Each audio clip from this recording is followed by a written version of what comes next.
think about your family's routines in the morning. How are they, like, what's happening? Is everyone going out the door super grumpy? I mean, you think about a grumpy child walking into their first period class, they're not ready to listen to what's going to be taught.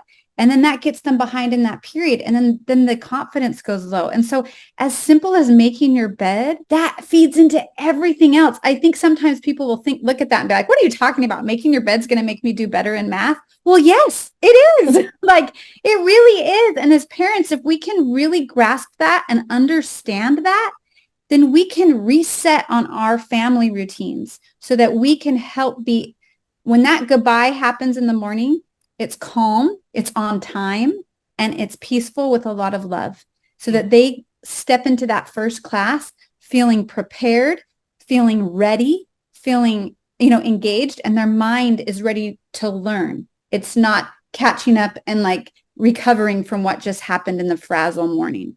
Let's learn how our next guest gets up, dress up, and show up on purpose. Enjoy the episode.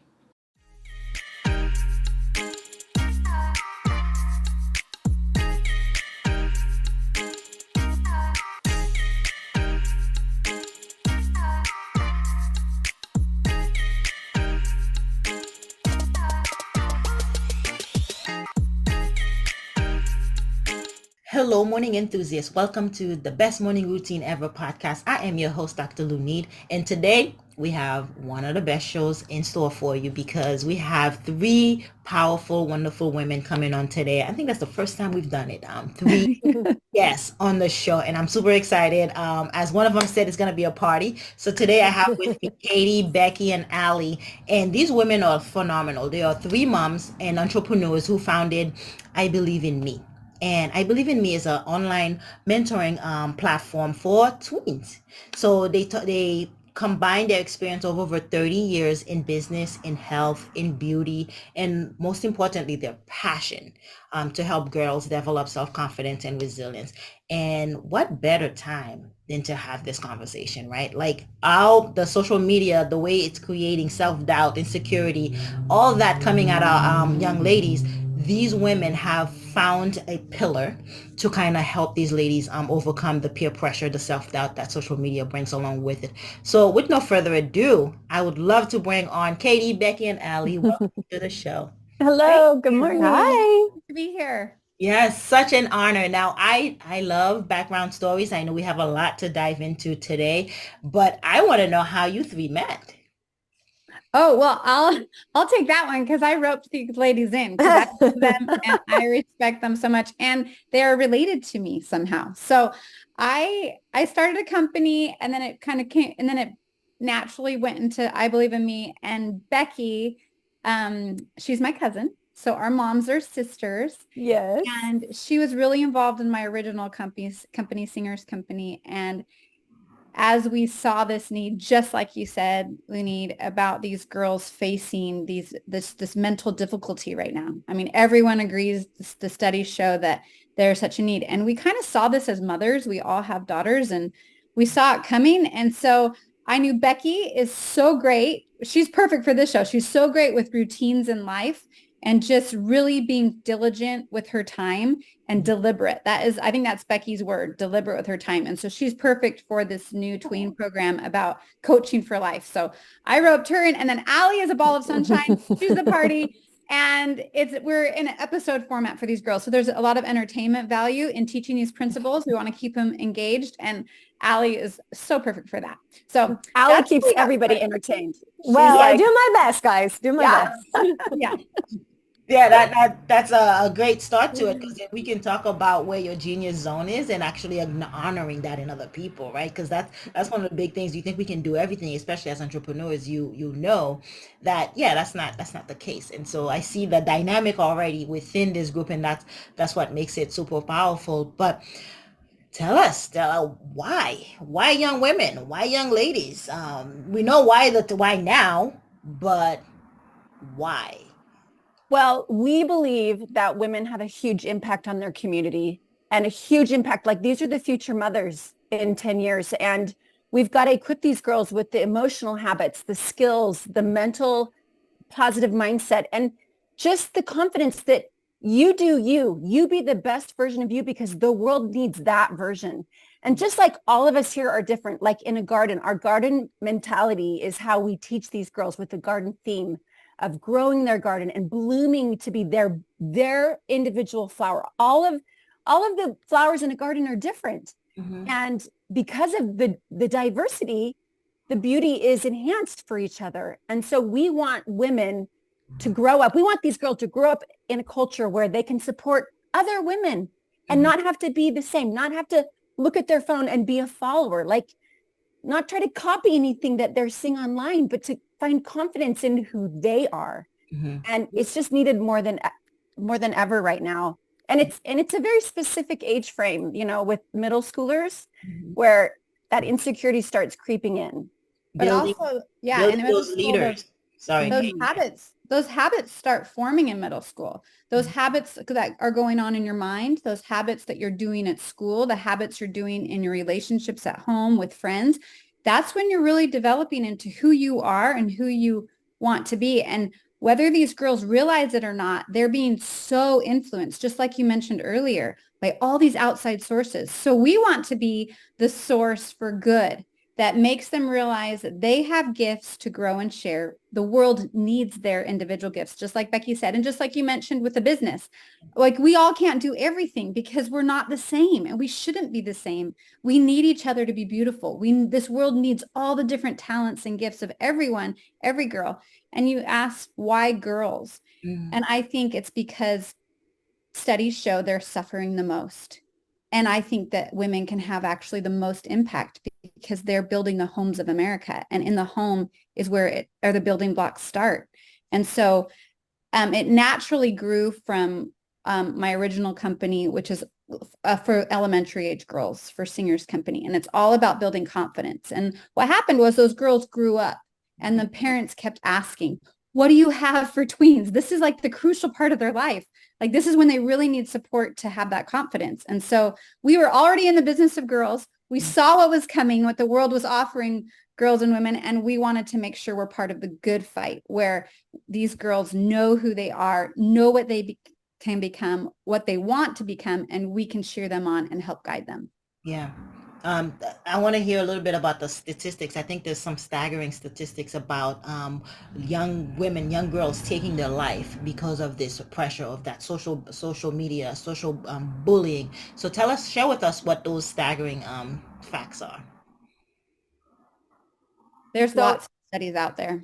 Go for it, Beck. yes. So the CDC published a report back in November, and there's even been one more recent than that back in January, where it's saying that 60% of girls in ages like 11 to 18 have considered suicide or persistent depression and sadness, and there's no solutions. They don't know where to turn. They're finding that they feel isolated, they feel lonely, Mm-hmm. and there's a definite disconnect. I think COVID definitely, I think the problem existed before the pandemic, but 100% the pandemic was like a catalyst Mm-hmm. because it isolated these girls even more, and all they had was their phones to look at. And the comparison game is a lose-lose. When you look on something and, a screen and you feel like, oh, that's their life. Look at my life. So the statistics are staggering, and we just want to be part of that solution, or we just want to help parents think like we all know now that, okay, there's a problem, Mm-hmm. but we've got to start talking about how to work against that problem, how to, help parents, help these girls have a plan in place, have a routine, have something so that they can do something and not just talk about the problem. Right. And that's the voice of millions, right? There's the voice of millions of Right. young women suffering from this. So I want to shift over to how is it that your program, what is it that you do? Because I know now to reach the masses, we have to go online. So tell us about the breakdown of your program and how, I have a daughter and I bring my daughter in. What's the process like so everyone understands what you do? The process is you'll go to our website and there's different membership options for your lifestyle. And when a girl becomes an I Believe in Me girl, she joins, she has a private login. It's a very safe site. There's no outside sources, wanting your attention, like, no advertisements popping up. It's very, very safe. And it's a garden themed. So there's 3 sections. She logs in and the first section she'll see is planting the seeds. And this is where we just they're about 12-minute episodes. So and it kind of averages 1 episode a week, but she can do it on her own time. So if she skips a week, skips a couple of weeks, she can watch later anytime.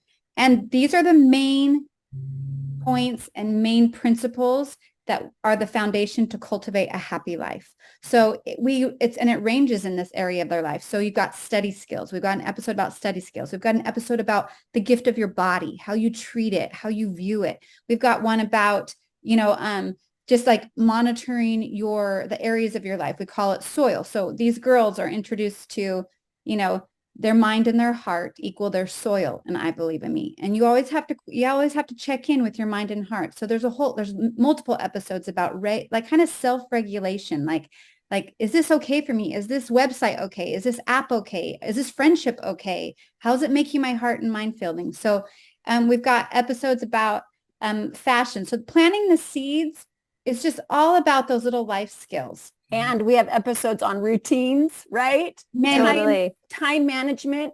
We try to help these girls learn how to manage a busy schedule, how to time block, how to create habits. What does it take to reach your goals? You can't just write them on a piece of paper and put them on a mirror. Like, there's a process to reach those. Yeah. Yeah. And there's so many episodes about friendship, relationships, how to navigate hard things that happen to you. And so that's the main section of the course. Then there's 2 other sections. One's Bloom videos. That's where we bring in the fun stuff they're kind of getting into, hair, makeup, so they're little short videos. And then we have an interactive section called How's It Growing? Kind of like the girl chat, like you mentioned today. So where they can message in and get advice.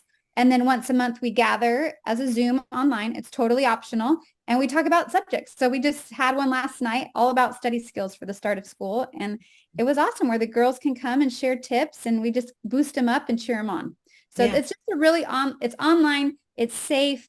It's basically everything that parents want their daughters to hear in a very safe place. And we're there to cheer them on. And you're building community with these girls. They're also networking, and then seeing you as role models.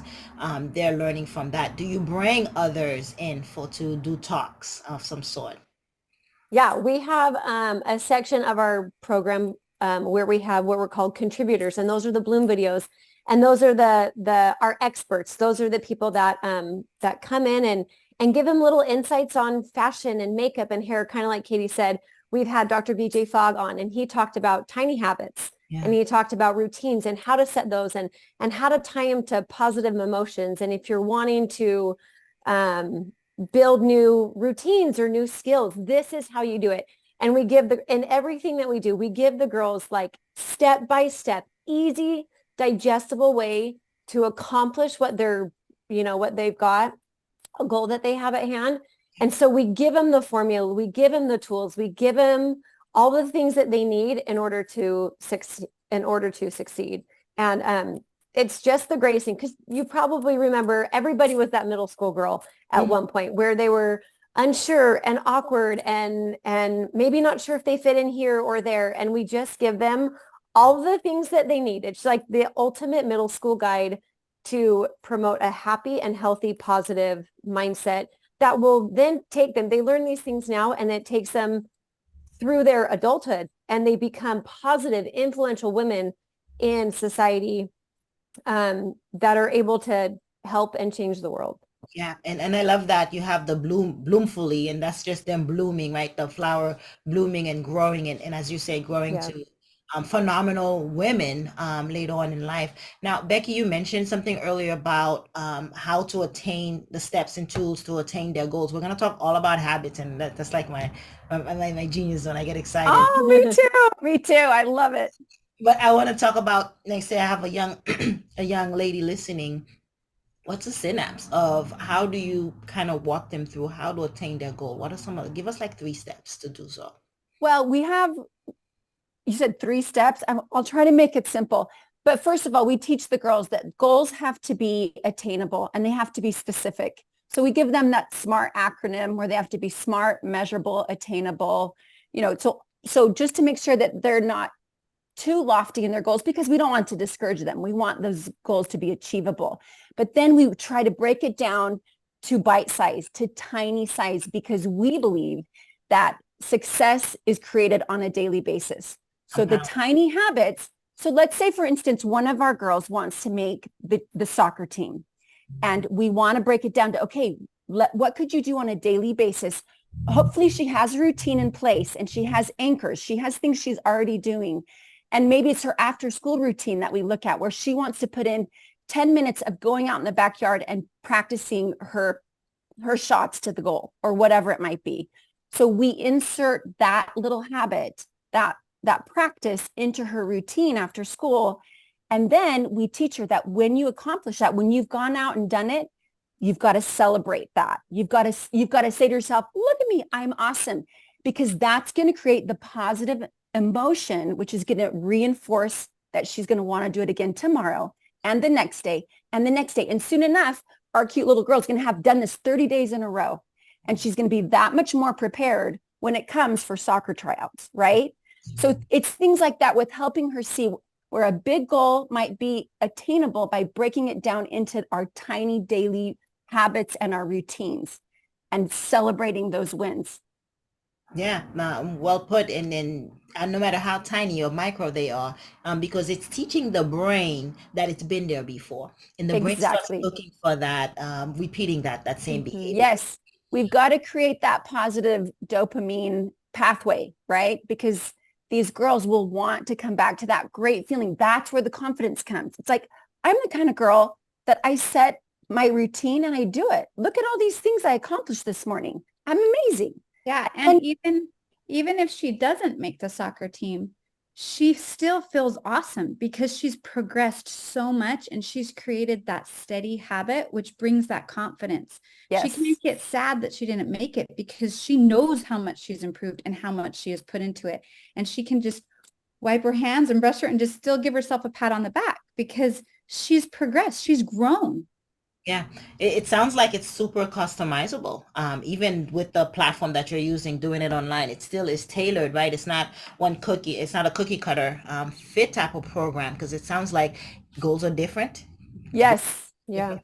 And so you're tailoring it to what is it that they precisely need, and actually breaking it down. How do you do that? Do you have a whole team that helps you manage as you grow? Let's talk about that. Well, we have an I Believe in Me team, but each girl, we don't want them on our program all day long. That's why we call it planting the seed. Plant the seed, and then the principle behind it, setting tiny bite-sized pieces towards your habit or goal. And then you go grow, go try it, go practice, and then come back and then we'll talk about how's it growing, So it's kind of like they can reach out as much as they want through the program. They can type in, if they need extra support or if they just want us to help celebrate. Like, I got an A on my math test. I worked so hard. Yay. We're there as much as they need us there. Mhm. But we definitely, it's a teach the principle, plant that seed, you go grow. Yeah. And teach the habits, and then you are on the right side of the equation, because once you set a habit, it becomes habitual. It becomes where you don't have to think about it anymore, so they can continue to deliver and actually practice that. Now, I understand the need for buy-in from parents, from the home, because a lot of that stuff has to come from home. That support has to come from home. What is it that parents need to know about helping young women build confidence? I think as moms and as women, we, especially in our home, we set the example and we set the tone. So like I have a 7-year-old girl and a 4-year-old girl. So I've got littles and I've got 2 older boys, but especially my daughters, they are seeing me look at myself in the mirror, and they're seeing the way that I interact with myself and the way that I have my self-talk and the things that I'm doing. And so we 100% are the example. We need to set the tone, and we need to teach them that, you know what? dinner didn't turn out so great. I might have burnt the casserole or I might have burned this, but that's okay. We're going to figure it out. And I'm not going to get down on myself and say, I can't cook. I'm a terrible person. I'm a bad mom. Da, da, da. My kids never hear that out of my mouth. It is, well, we're going to go to Chick-fil-A instead. And there's always an alternative. There's always a way to fix a problem. And we have one of our episodes, we talk about ants. And it's our automatic negative thoughts from Dr. Amen. And he goes through the things where those, and especially as women, I think we get it tenfold as women, where we have negative thoughts all the time. And that's just a part of life. And that's okay. What we need to do is we need to get our watering can out with other things, with service, with gratitude. We have the girls write down gratitude journals and the things that they're grateful for in their planners. So we have these things in place for them to wash away those negative thoughts and know that they're not real, if that makes sense. They're not, there's no truth. There's no, they're not solid. They're just, they just kind of happen. And so we just teach them to wash those away with other things. And we 100% are the example. And I know for me in my life, I like to try new things. I like to try new workouts, or I like to try new skills, or I like to try, different things in life. And my kids are seeing that as mom's got the confidence to try something that she might fail at, that she might burn, or that she might not do really great at. You know what I mean? And they see me literally fall over and over if that's what's happening. I tried a new skill when we went to the lake, and they saw me literally fall in the water over and over and over again. But I got up every single time and I kept going until I felt like I succeeded enough to get back into the boat. And so that's what we need to do as parents and as moms, is keep trying. And when it doesn't work out, it's okay. And there's another alternative like Chick-fil-A. Yeah, teaching resiliency. I burned some sweet potatoes over the weekend. I just so I have a 10-month-old. I'm telling you, so sometimes I just forget. But it's teaching that resiliency and just brushing it off, being able to laugh it off, and showing that it's okay, because the pressure does surmount on the outside, right? It's at school. Right. You can get people who are not so friendly. You get cliques. You get all these things. And so at home, it should be a place of just like, I can excel. It's good to be home. It's okay. There's no judgment here. I can be myself at home. Right. That environment, I think, is crucial. And also, they are watching what you do more than what you say. Right. Exactly. So Imperative, very, very imperative to keep that in mind, because you gotta be able to lead by example, but watch what you say. The dialogue that's going on in your own head is also going on in their head as well. So let's talk about that. You brought up Ant. I know Dr. Amen. He came to our church. He talked about it. 60,000 thoughts, automated negative thoughts. We know they're there. They love live. it. How come we're defaulted to that? I mean, I'm in a room with experts and powerful women. Why is that our default?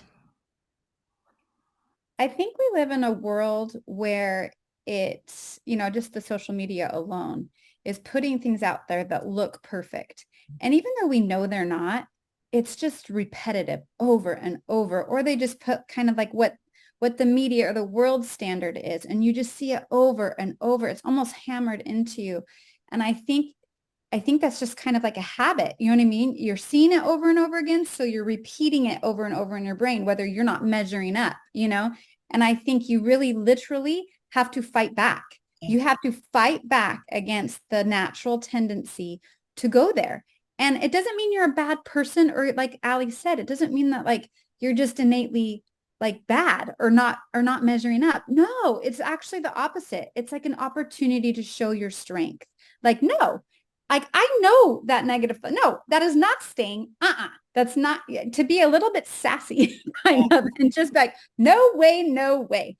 And just to be determined, like Allie did with Behind the Boat, to get back up again and again and again, and to laugh it off. I think laughter is huge. And even laugh when those thoughts come. That's not me. That's the app I just looked at, or that's social media that I just scrolled through and that didn't feel so great. So I'm not giving time to that anymore. I'm going to be I'm going to be deliberate with my time and where I choose to use it and how I choose to use it. So just giving yourself that break, that it just happens to everyone. And it's just kind of a natural tendency in the type of world we live in, and to not play into that at all. Be stronger. I think you hit it on the nail. That's pretty right on, Katie. And you're getting these teens at a very primal stage of their life too, because you're coming from the Singers Company where they were middle school and now moving to I Believe in Me where they were in going to high school, and it's an area in their life where mental health is really huge, and it's also almost taboo too because it's so young. It's not cool to kind of talk about it or to have a mental health issue or to not be all right, because those thoughts come in, then we just what is it, we internalize them. Right. That's who we are. We do it as adults. We struggle as adults. Right. Yeah. We do. We do it as adults. Right? Imagine as an adolescent and hormones and all this stuff happening, bodies growing, things are popping out of nowhere. Yes. So many changes. And this is really the essence of our why. It's like if we can teach these girls or our kids, our communities, the kids that we're involved with on a community basis, like I've coached soccer teams for quite a number of years. And if we can just show these girls what a positive outlook on life looks like, and not to be so like, oh, I didn't get invited to this party, or I didn't do this, or I didn't get this. Like, it's, if we can teach them now to rise above that and to have a different mindset, a different way of thinking just about life in general, they're going to be light years ahead of their peers. And this is a crucial spot in life. Once you get to high school, you know everything. You are the cream of the crop, and you just, no adult knows anything else but you, because you're that 15-year-old who just knows it all, right? So if we can, they're still impressionable. They still think we're cool at this point. They still think we know what we're talking about. Because you get to high school and it's not that it's ever too far gone, but it's just harder to kind of break through those adolescent walls. And then they almost have to relearn it as a young adult. We're relearning all these things. If we missed it in high school, then we kind of have to reteach ourselves, later on. Professional life when it matters. I think one of the main things that these girls, we want to instill in these girls, is that they have the power. The power is in them. They control that garden gate. What comes in, who's going out. So to know that, like, it's their choice. It's their choice what thoughts stay. It's their choice what apps they use and how they use their time. They're in control. This phone doesn't control them. This friend does not control them. They have the power. The power is in them. All they need is inside them. They just need to have that confidence to keep moving forward, to keep progressing, even if it's tiny, just to keep moving, to keep fighting, to keep growing. Yeah, and I'm curious. Let's talk about some of the habits that you're teaching these young women. What are some? Are we teaching them morning routines? Or I know you talked about the gratitude journal, which is huge. I mean, my husband and I just watched The Secret, and I've been watching it for the last decade. And the gratitude piece is like it withstand the test of time. So that's one of the habits that it's literally as powerful as medicine. Like gratitude, some of those mindset practices, it's a powerful healing tool. Yeah. And these kids have to know that they have the power to access that at any time. Change their world. What are some of the other habits? Because we know we can talk about morning routines, right? There's the habit of reading daily, learning something new. There's the habit of working out, exercising, moving the body, gratitude. Making your bed. Making your bed. Hallelujah. Yeah. Every mother will be happy when their child instill the habit of making your bed every morning. Right. Yes. Allie, what does that do? Why do I need to make my bed? It gives them confidence. The first 5 minutes that they're up in the morning, if they can get up and make their bed, or go brush their teeth, or accomplish something, there's that instant sense of accomplishment and positivity, whether they realize it or not. There's nothing more exciting than coming home at night after all the kids are in bed and going into my room and taking down the covers because my bed is made. I mean, it's like the coziest spot in the world. And so having that and for a child to just crawl into a nicely made bed, I don't know what it is. It's absolutely magical. Yeah, And when they, it breeds more productivity because they accomplish yes, the first task of the day. So it tells him to be more productive, get things done, check things off the list. right. It really does work in that sense. Exactly. Exactly. So Lunit, another thing that we teach these girls, especially school-aged kids, is the nighttime routine that helps the morning routine be more effective, like putting your homework in your backpack and zipping up your backpack and then putting it by the door. We are struggling in our house right now. Yes. laying out your clothes for Yeah. tomorrow for school. So when you wake up, your morning routine is make your bed, brush your teeth, get dressed. Your clothes are already right there laid out for you because you prepared with your nighttime routine. So every routine has a specific, importance, but they play into each other. And it's incredible. Yeah. Routine. The one with Allie says with making your bed, going into it, the made bed at night, it triggers the body because every room has habits associated with it. It triggers. So it triggers the mind that we're getting ready to sleep, we're getting ready to rest. So it's a lot easier to fall asleep versus just scrolling through your phone and keeping that light keeping you up. But also, Becky, to what you're talking about is the decision fatigue. Like Steve Jobs, Mark Zuckerberg wake up and wear the same things. It's the same clothes, same color. Yes. You waste a lot of time You trying do. to figure out what you need to do in the morning. And so putting your clothes Yes. the night before, preparing your bag, really kind of keep your mind focused so you are more creative throughout the day. Well, and for children and tweens and teens, it creates insecurity. Like if they're unhappy in the morning, then they start their school day off at a disadvantage. So these routines are the roots for these kids to have a solid foundation that, because houses can be chaotic, right? And life gets hard. And one day might look harder than the other just for whatever reason. And we don't want these kids creating chaos within their own mind because they haven't had the routine set. Like you just need more structure for these kids so that they can feel good about themselves. Because if you send them off to school crying or having yelled at them, hurry, get in the car, wear your socks, wear your shoes, how does that feel? That feels horrible. And so they're going to score worse on their tests. They're going to have, issues with friends. It's just a downhill slope from there. So as a parent, we can do a lot for their self-esteem, praising them and getting them set on those morning routines and just making it a success. Absolutely. I know, Katie, you were gonna say something along the... Yeah, it was exactly kind of what Becky was saying. The third episode into our program is called Routines Are the Roots because it's and you think about what roots do for a plant or even a tree. If they are strong and down in that earth, and when the storms come, they can get stronger because their roots are there and it keeps them and holds them steady. They don't freak out. They don't fall over so you just think about that in a nature sense. It's the same in an individual and in a family and in a household. Like you think about as a parent, any parents listening, think about your family's routines in the morning. How are they, like what's happening? Is everyone going out the door super grumpy? I mean, you think about a grumpy child walking into their first period class. They're not ready to listen to what's going to be taught.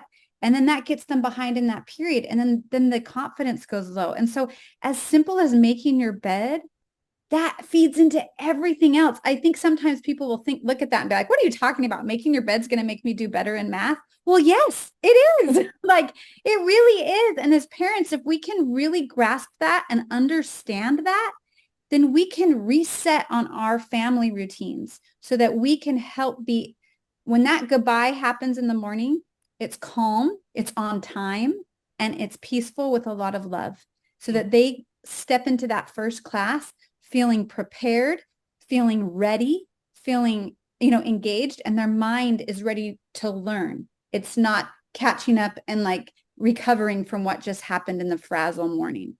It's a keystone habit, right? It's a keystone habit that leads to other things working out and doing more productive things. Same thing with drinking water in the morning. getting rid of brain fog to actually Yes. help you show up better.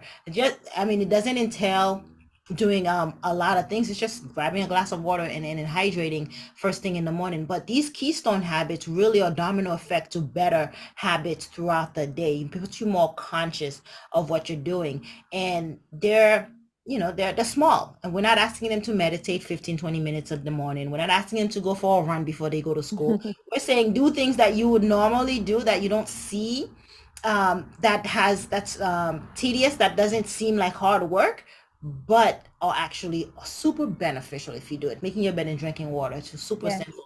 So Bernice, I think it sets them up to grow. I think habits and routines set them up to grow.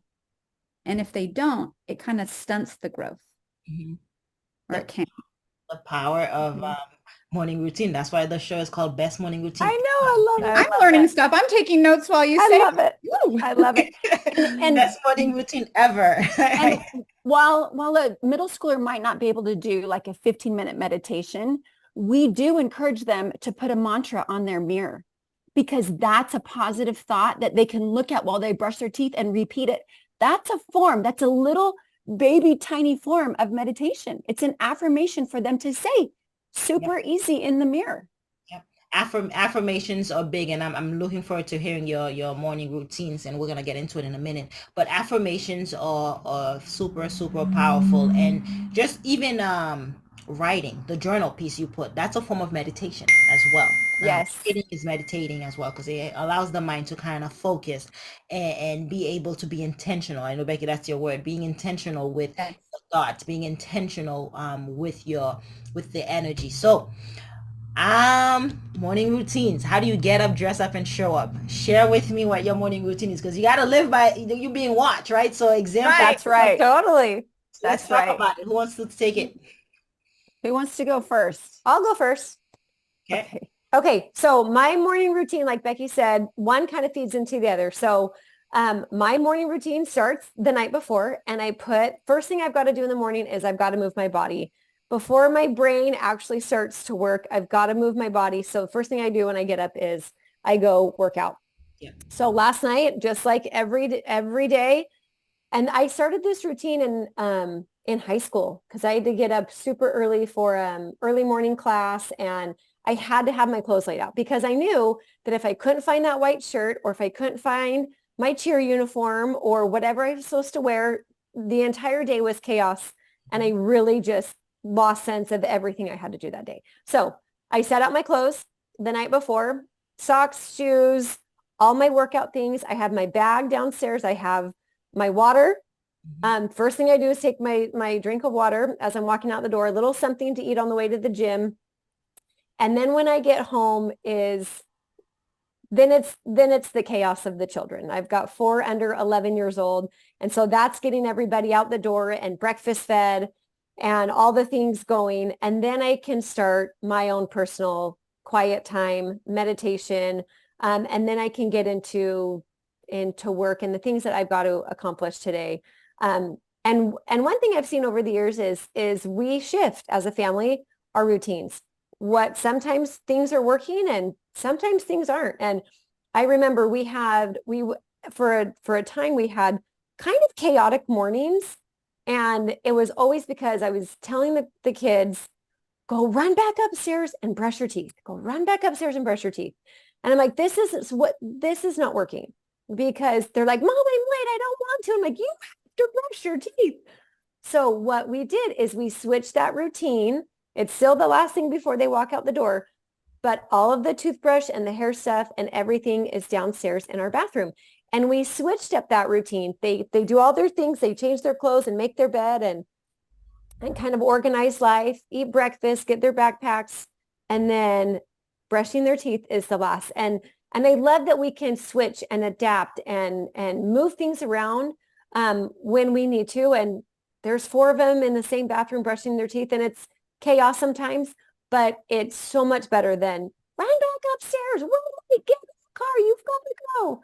Whatever. So Good habits, you got to make it easy. Yes, got to make it easy for everybody. And if it's not working for one, it's most likely not working for everybody else, because me yelling at one child or getting frustrated with one child is going to affect everybody else. Cause then I'm short and snappy with the other ones when they probably didn't deserve me to, be snappy with them. So that's my morning routine is personally and as a family. That's kind of how we do it in our house. There's a family routine too, right? Because now Mm-hmm. I have a 10-month-old now. My routine changed, and I won't get into that. But I like that, Allie. You get up before your family gets up. Because Yeah. why? Like, how important is that? Why are you putting yourself first? It is. It's something that I've realized over the years that is my therapy. That is my time to just think. And I even have a routine when I get to the gym. The first 10 minutes, if I'm not in a group fitness class, I'm walking on my treadmill and I'm reading things. I'm reading affirmations. I'm reading my things to do today. So I'm organizing my brain into compartments and things I need to get done. The things that are going to help me function better throughout the day and my family. And so I've just kind of learned I've tried to switch it where I've meditated before, but then I don't get my workout in that I need to move my body and for that emotional, mental, kind of therapy that I need. I don't get that all in. So I had to revert back, like, okay, I've got to do all my movement before, and then I can do my quiet time. Because I know that this is done and I can check it off my box.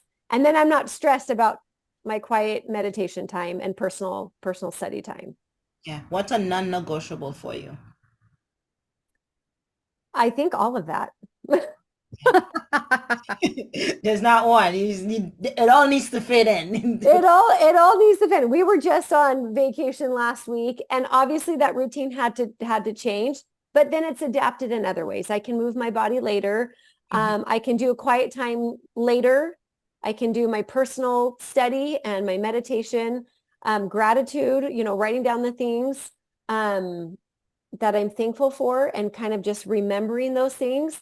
So there's definitely an adaptation, but I think throughout some point of the day, they're all non-negotiable because I know that's how I need to function at my best. And when I'm at my best, then my family can be at my best and my kids can be at their best and my husband can be at his best. There it is. You show up. You prime yourself so you can show up for your family. You can show up for your business.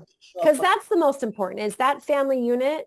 I think as society, we've gotten so, yes, while personal time is 100% so crucial and so important, but the reason I do it is so that my family can be at their best. It's not be so that I can function great and my family can just do whatever. It's all about having, oh my gosh, I mean, it's so emotional. Yeah.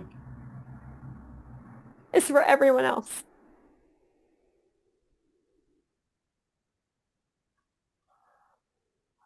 Yeah. It's not selfish. We're doing it for others. We're doing it so we show up our better selves for the people in our lives.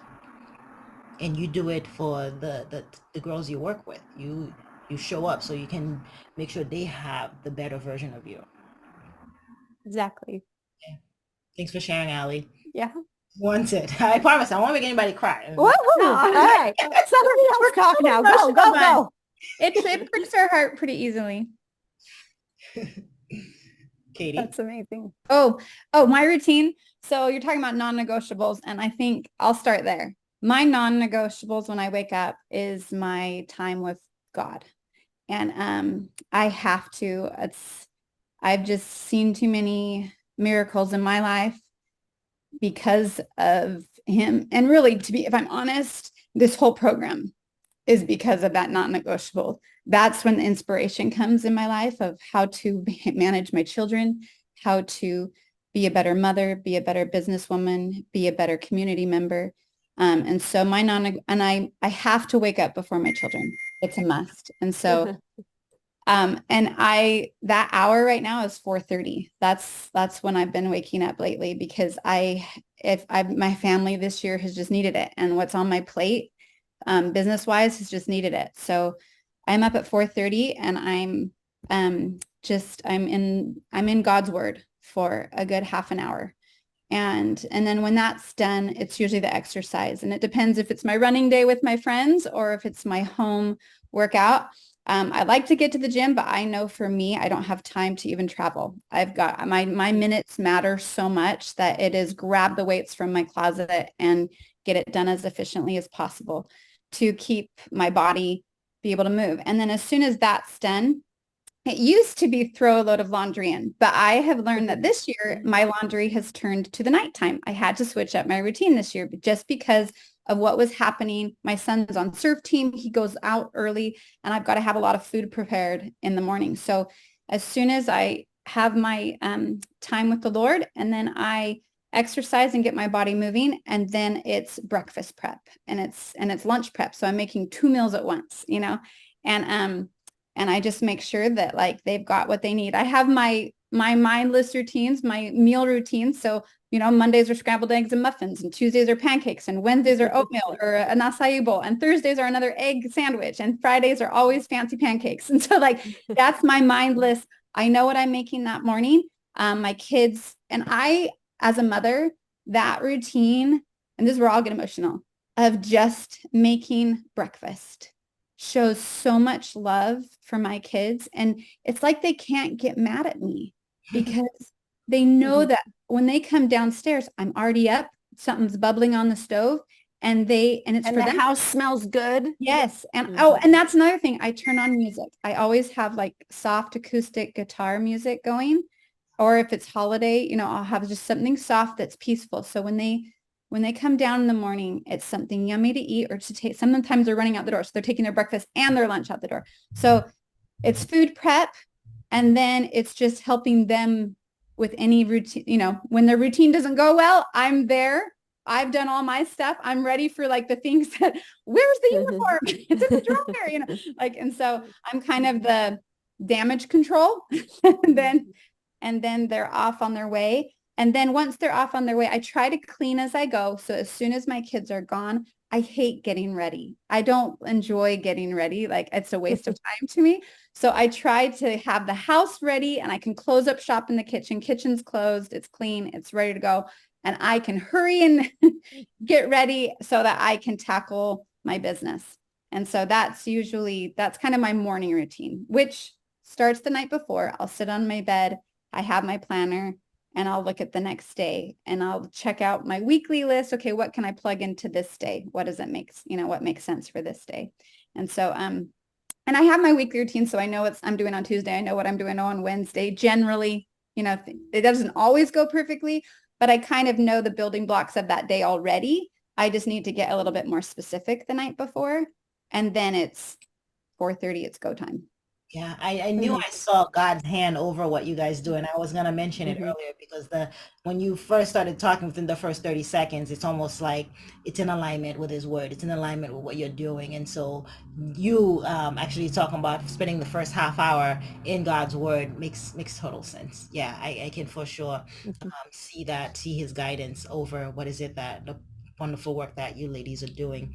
The morning routine, just being intentional about what feeding our senses, right? The Bible says that what we hear, what we see, where we spend our time, who we spend our time with, like it's imperative. And so with music in the morning is kind of getting that energy around your home, letting it be known that you're welcoming the spirit, you're welcoming this positive vibe into your home, and then everyone under your roof is touched by it. I don't think anybody can yell when there's really peaceful music going on. I really They're not don't. allowed to, that's for sure. No, because like if I've set the tone, you know what I mean? And that's playing, it's such a wonderful feeling. And usually mornings, I think most people think are hard, because they are. Like who really wants to get up at 4:30? I mean, come on. I do it. I applaud you. I do it as well. Because it's not before the kids wake up, husband wake up, I put my husband in that category. The day's no longer mine. Right. Exactly. Right. Quiet. I have to have that stillness. That stillness in the morning is so magical and so spiritual. It's just so quiet. The world is not awake. It's And so powerful. it feeds my soul and feeds my brain so much that I will never back down on that. Isn't it amazing how we're not only setting the tone for ourselves, but we're setting the tone for our whole house, our whole household, the power we have. Yep. It's amazing. Okay, Becky, take it. Okay, so I start my morning at 4:40, 10 minutes after Katie, because I have a thing with numbers and I love the number 1440 because that's how many minutes we have in a day, Nice. right? So I start my morning at 4:40 and I wake up, I get some exercise clothes on. I don't exercise first thing in the morning because I have some of my children leave pretty early. And so I get up my kids, I help them get going, go downstairs to make breakfast for the first batch of kids that are leaving my house. And then they leave about 5:30 and I have 15 minutes. I have 45 minutes until my next batch of kids wake up. So from 5:30 to 6:15 is my time to do my silence, my affirmations, my visions, my time with the scriptures. And one of my favorite habits is as I read in scriptures and use my own personal time, these two girls know me. They know I love pens and I love lists and post-it notes. And I always put a post-it note right by my scriptures. And I pray and I open my heart and I just ask the Lord to inspire me if there's anybody who needs my help that day, or if there's something that I'm supposed to do that day that I haven't thought about before, something that I need to put into my routine. Because, sometimes I feel like we have to pause to just feel like, okay, give me that thought and I will go do. But sometimes I'm lacking to see, right? So I love that because I do feel then that it adds beauty to my day. Maybe somebody needed something that I didn't know, but I thought of that thought and I reached out to them. And it's happened to me so many times where I've realized after I've done it and how it was meant to be, that it's just something I do always now. I just know that it's just like a blessing to my life. And I believe it brings happiness and confidence when I can go and serve and help other people. And then after when my little kids get up, we also have scripture time as a family. And then once 6:45 hits, it's chore time. And my kids know their chores. They know, some kids are unloading the dishwasher, feeding the pets, separating the clothes for the laundry, taking out the trash. And I have 15 minutes where I make a second breakfast. We sit down, eat at 7, and then and then things are done. Things are set in place to have a successful day. We go upstairs, they get dressed, do hair, whatever. And then as we go out the door, I rotate the laundry, take the kids to school, come home, fold one load of laundry, and then I get to go exercise. And so my exercise is kind of at the end because I'm different than Allie. I love it how we're all different. Our routines are all different. Yeah. But I realized when I used to exercise super, I used to go out and run every single morning. And then I realized when I came home and I was doing my quiet time, my phone was going off and I had messages, and it's easier for me to respond to those as I'm running or as I'm exercising, and the quietness gives me the foundation to, then respond in real time as I'm exercising if I need to. Yeah. So, and then, yeah. Good. It's about having those habits in place to help you be better, to help you show up. When it happens, a lot of people are lions. They're morning people. That's just the way they're wired. And I am not a morning person. You can ask my husband. I am not. I had to work you at have that. More energy throughout at the end of the day, so then you can work out that way. I wake up with energy. I'm ready. I wake up. I'm waiting for my husband and baby to wake up. I'll buy it because that's where the energy comes in. And when you know yourself, when you've played around with it, tweaked it along the way, you know what works for you. So you use your chronotype to your best advantage, because then that's the same thing you're teaching your young ladies. I'm pretty sure is know thyself. They go into high school knowing themselves. They show up more confident, but they also know what works for them and what doesn't. And it's okay to not be a morning person as long as you have them in place. You're doing your gratitude, you're doing the things that makes you happy, makes you show up better, then it's all good. Like the affirmations are big. I listen to affirmations throughout the day. If I'm listening, I just don't give my thoughts, my ants any chance of surviving. So, I love it. I love that. I love it. That's a good one. It's affirmations all around. But let's talk about you all are living in your purpose. You found your purpose and you're super happy. And I think that plays a role to everything else becoming easier. Because if you're not at a job you hate, if you are not straining or pushing against the grain daily, then it becomes harder to actually do these things. So you found your purpose and you're teaching these young women how to find their purpose. Let's talk about that, the importance of being divinely guided, living in purpose. Oh, that you're speaking our language. Yeah. Like amen. I feel like that's the only, at least for me, the only way to find for myself peace and contentment in life is when I know for certain I am aligned with what God wants for me. And obviously the program that we set out, we don't bring religion into it. It's for, and or any certain religion, but the concept of that each girl is a girl with gifts to grow and share. And those gifts are just innately in you. And this whole program is to discover what those are and to explore who you are. And very soon in the program, we hope you know who you are. You are a girl with gifts to grow and share. Now let's get busy. Let's get working in your garden of life. So I think, yes, God's hand in my life, that's where I find peace, purpose, and opportunity. There is no question in my mind whatsoever. I could go on and on and on and share so many little miracles and windows that continue to open because of him. And so there is no question. And when I feel his love for these girls, that's what motivates and propels us forward, is that I don't want any woman or girl out there for a second to feel like she doesn't belong or she's not needed. It is the exact opposite. And that is why we are doing what we are doing, to help them know for certain that they are loved, known, needed, and special, and needed in the world right now. The goodness that these girls have in them naturally, automatically, is powerful. And the world kind of wants to squash it and make them look the same, talk the same, choose the same things. And no way, not a I believe in me. It is, everyone is different, and we need you desperately for those differences, and help us grow, help us all grow together. Well put. Well I put. will also add to that, we also want to be that voice to moms, to teens and tweens, that there will be resistance against you.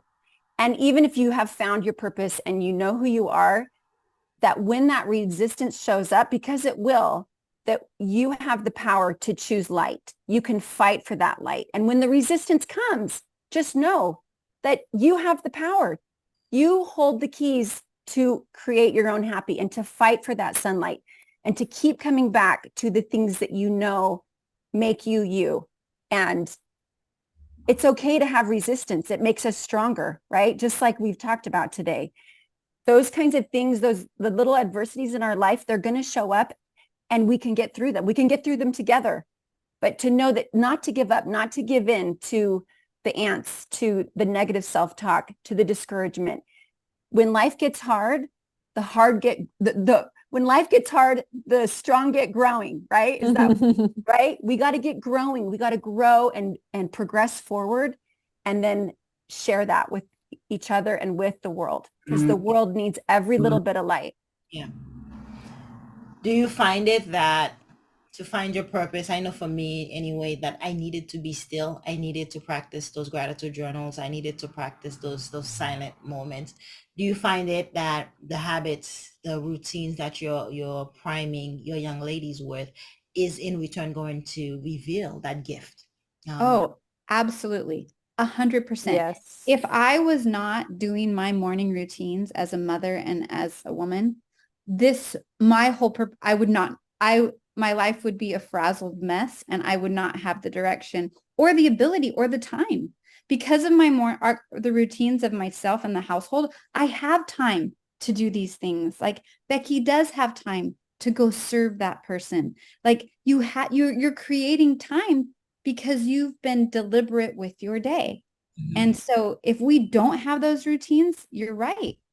To find your purpose and make time in your day to fulfill that purpose is extremely difficult, if not impossible. Yeah, I Mm-hmm. think the routine does quiet the noise, like all the social media noise, all the things coming at you, the busyness, the schedules, and all that, all the pressure that comes at you. The routines, the morning routine, does quiet it all down so that you can be centered, so that you can be grounded, and so that you can focus on what you are created to do. I think it creates discernment too. So like when you have that peace, like you said, from your routine and you've accomplished those things, that felt good. So when you go to your phone maybe later that day and you scroll and you feel kind of and you realize the difference. Wait, I liked myself after I'd accomplished my routine. I liked that Mm-hmm. feeling. I liked that feeling. I don't really love this feeling. I'm not going to give as much time to that. I'm going to give, what else can I grow that I like doing? What can I add to my routine in the middle of the day that gets me better at something I want to get better at? And kind of replacing the bad uses of time just because you're able to discern the difference. You felt it personally. And I Yeah, like what you said about it grounds us. It grounds these girls. It lets them know where that safe place is, because what happens when a divorce comes, or what happens when you have a friend who's sick? We had in our community, we had two young kids in elementary school have cancer, and their fight with through that struggle and the chemo and all the things. And so what happens when your friend gets cancer, or what happens when there's a death in the family? These routines center the child because they know where to go back to. Okay, I'm I'm waking up. I got to wake up every morning and I got to make my bed.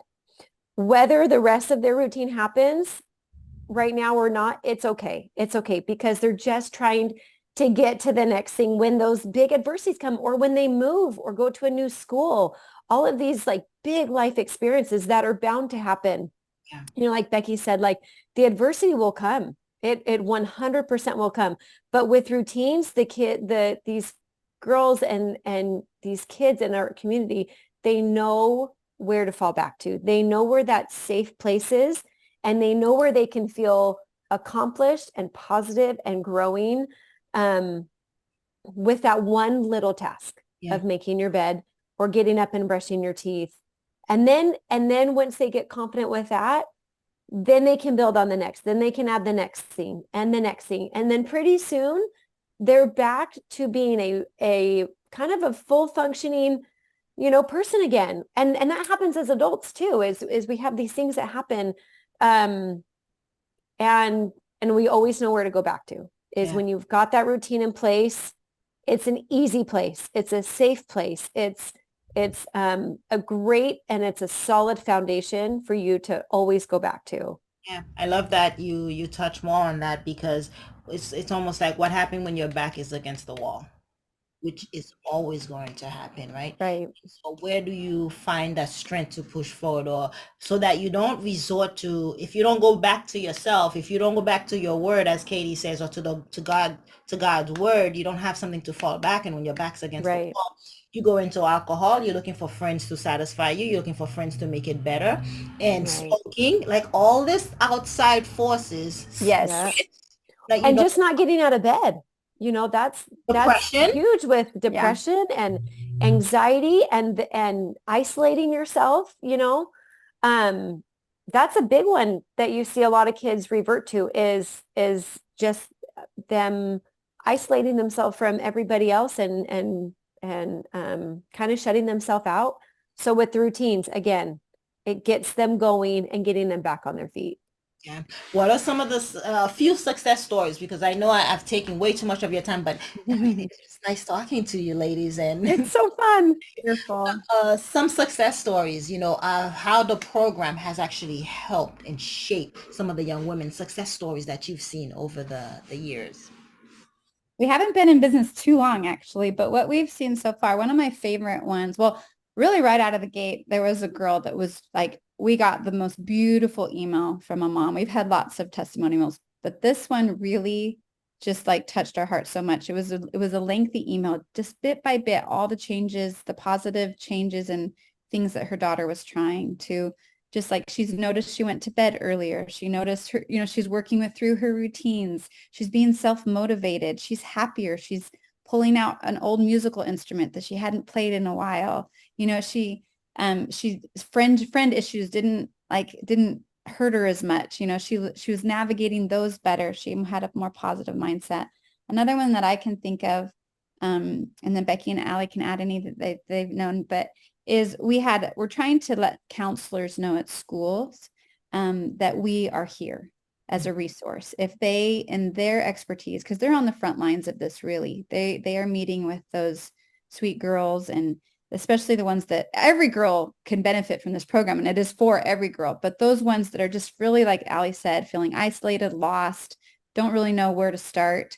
One of the counselors, we have counselors referring to girls now, and just how much these girls are looking forward to our How's It Growing meeting with us once a month, and where they feel like that sense of belonging, and they're able to share ideas and get ideas from each other, and the growth that has happened with one of his counselor's clients is just, that feels good. It feels good. And when we meet with these girls, you can see the growth. They remember the mantras. We just did study habits last night, and we talked about the critical path. And one of the girls remembered exactly what the critical path was when she tackles her homework.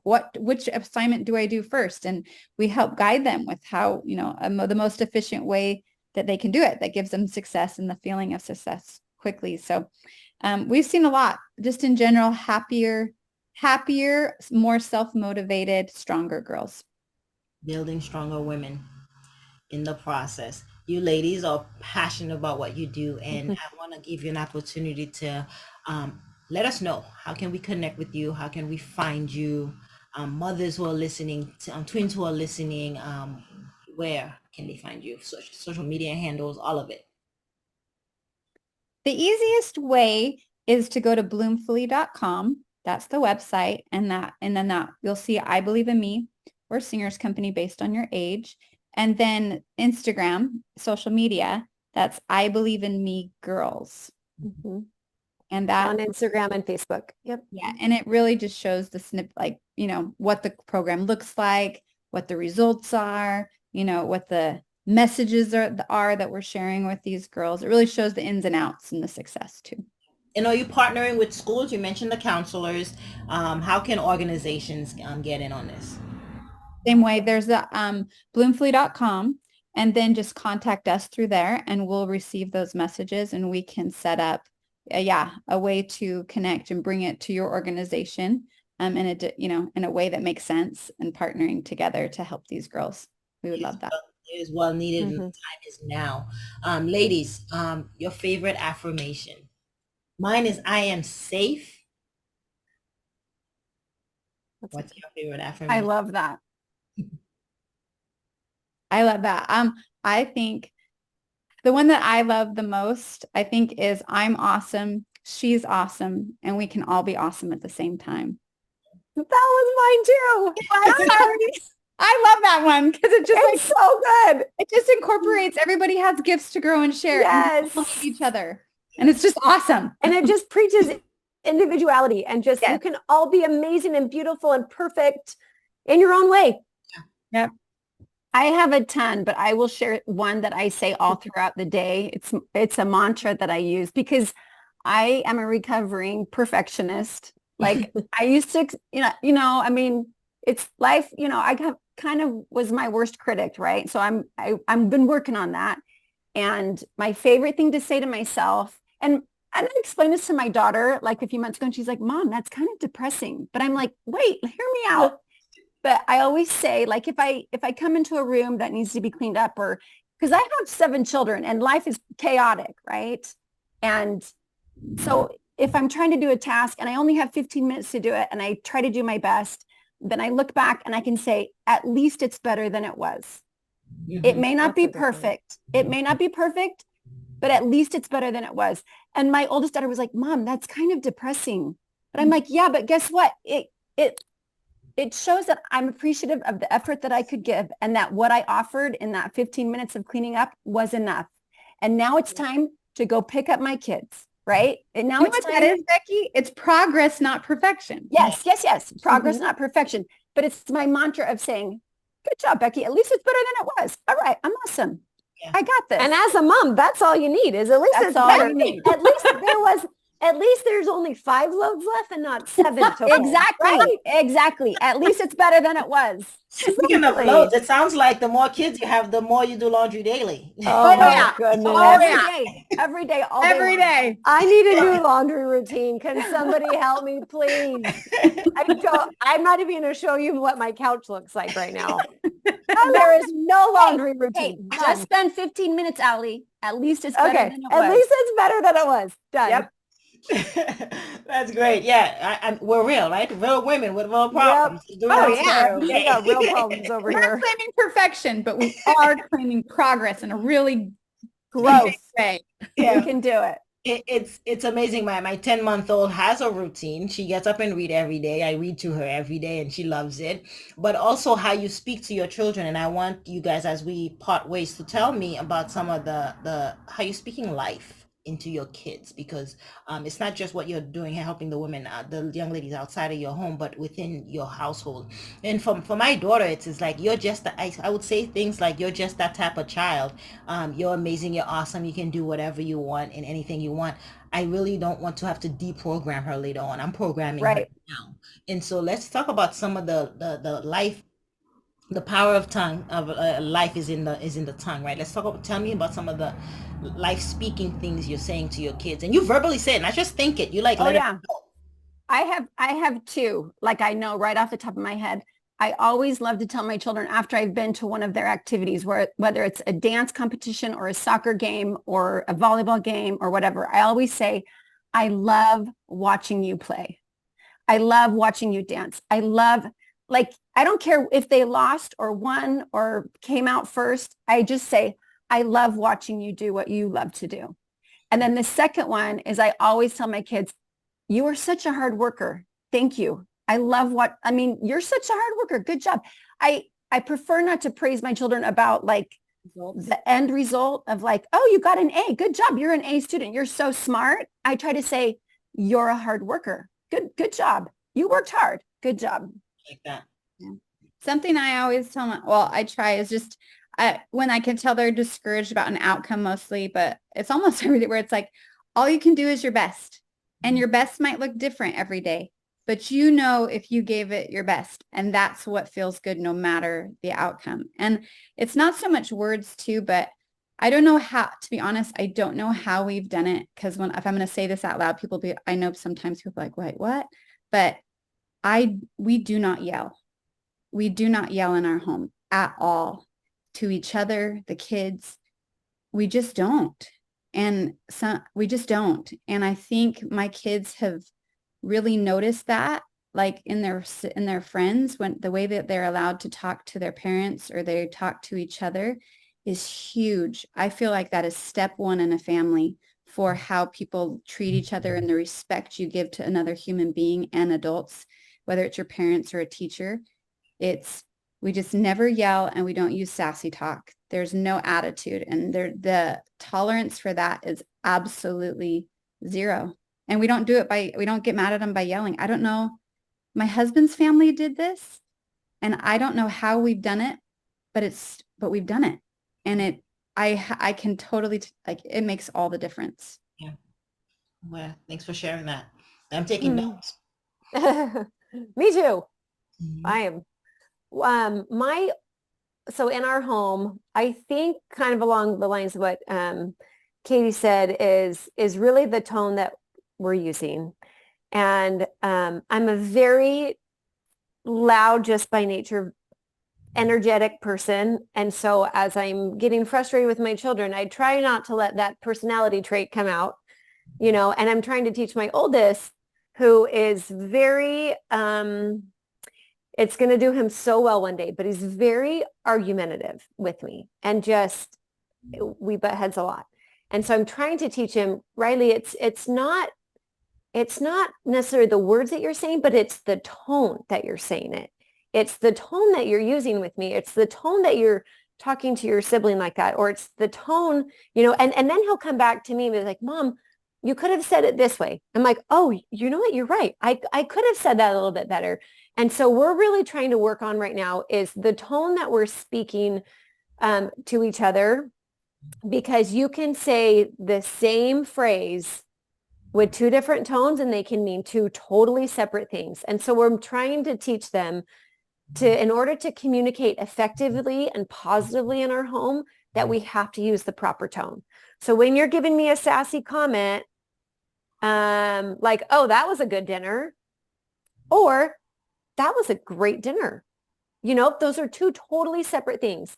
And so we're really trying to work on the tones that we use and how we're saying them with an attitude or with gratitude, really, is what I know. I just came up with that, you guys. Yeah, that's good. Yeah. That was good. Gratitude or gratitude. Insightful right there. I like it. You know, so anyway, so we're really working on tones, and a lot like Beck, I love to watch my kids in sport. It is, I mean, I know as parents, we all love to do it, but first thing I do, I wrap my arm around my kids. I'm like, that was so fun. I love watching you play soccer. I love watching you play baseball.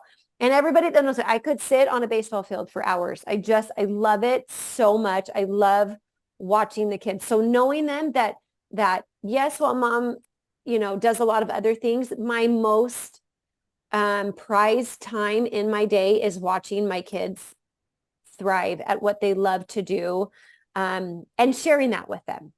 Being present.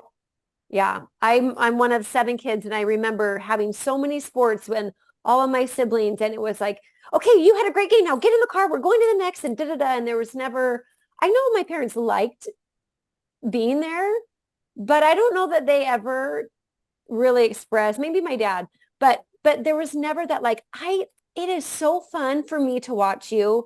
So I think that's actually a great practice, whether we're doing it or kind of doing it or already do it, is to keep that going. And no matter if they won that game or not. Yes. Like you don't comment on, hey, you should have done this. Like, yeah. if they lost the game, you easily probably can critique what mistake they made, but you don't bring that up. You just bring up, hey, it was so good to see you up at the bat and up at home plate, even though they struck out 3 times. It's fine. Right. It's fine. Like it's being present and being intentional with words to motivate and encourage. Ladies, it's been such a pleasure having you on the show today.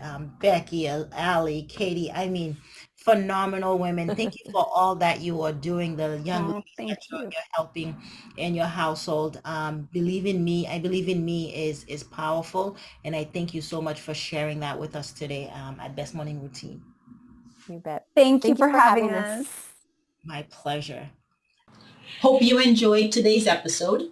Please comment and tell us what was your favorite part, your favorite habit that you are going to try out for yourself today. Comment below. If you haven't already, be sure to subscribe. Until next time, I will see you at the top of your best morning routine ever. Stay blessed.